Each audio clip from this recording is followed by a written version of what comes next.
What is Hyperemesis Gravidarum? How do you get it and how do you treat it? This is Dr. Prati Sharma, double board certified OB-GYN and REI. Hyperemesis gravidarum is a condition where you have nausea and vomiting in pregnancy. It is a pregnancy-associated phenomenon, quite typically aggravated in the first trimester, which is between conception and 12 weeks. Usually it does get better after 12 weeks, but occasionally it lasts until 16 weeks. It is a very common condition. Normally, women will experience nausea and vomiting of various degrees. Often it's associated with poor food intake and weight loss during the first 12 to 16 weeks of pregnancy. What can you do to treat hyperemesis gravidarum? Well, often we'll start with conservative means, and this is eating small meals, sticking to things like crackers, bread, really what your stomach tolerates, hydrating, especially if you're vomiting, because you don't want to become dehydrated and low blood pressure and potentially pass out. B6 can often help hyperemesis, and ginger can help. These are conservative sort of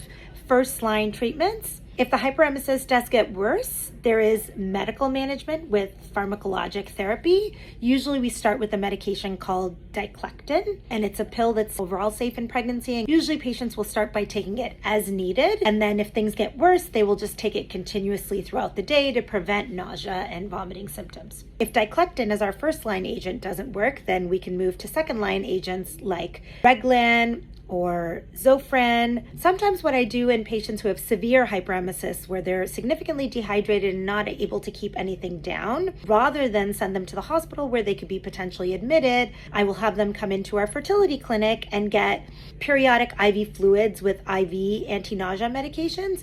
And usually if they do that once to twice a week, they can manage to get over that first trimester hump and get better.